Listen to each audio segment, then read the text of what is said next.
పాత తెలుగు సామెత ఒకటి ఉంది, మొగుడు కొట్టినందుకు కాదుట ఏడ్చేది, ఆడబిడ్డ చూసి నవ్విందిట అందుకు ఏడుస్తోందిట. అలాగా తృణమూల్ కాంగ్రెస్కి సంబంధించినటువంటి లౌడ్ మౌత్ ఎంపీల పరిస్థితి ఇప్పుడు అలాగా ఉంది. తృణమూల్ కాంగ్రెస్కి చాలా గట్టి మద్దతుదారైనటువంటి మహువా మొయిత్రా ఎంపీ, ఆవిడ ఘోరంగా తృణమూల్ కాంగ్రెస్ ఎన్నికల్లో ఓడిపోయిన తర్వాత ఢిల్లీ విమానం ఎక్కింది.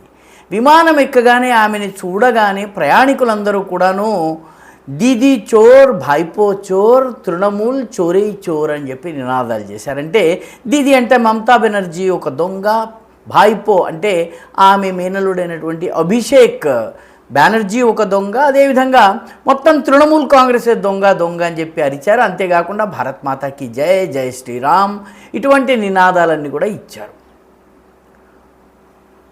ఈ నినాదాల విషయంలో ఆమెకు చాలా కోపం వచ్చింది. విమానం దిగగానే ఆమె కంప్లైంట్ చేసి ఇలా నినాదాలు చేసిన వాళ్ళందరినీ గుర్తించి వాళ్ళని నేమ్ అండ్ షేమ్ చేయాలి, తర్వాత వాళ్ళకి అసలు బ్లాక్ లిస్ట్ చేసి టికెట్లు ఇవ్వకూడదని చెప్పేసి ఒక కంప్లైంట్ దాఖలు చేసింది. తమాషా ఏంటంటే, వ్యాపారం కోసమే నడిచేటటువంటి విమాన కంపెనీలు ఒక్క నాయకురాలి కోసము దాదాపు 100 మంది ప్యాసింజర్లను వదులుకుంటాయా?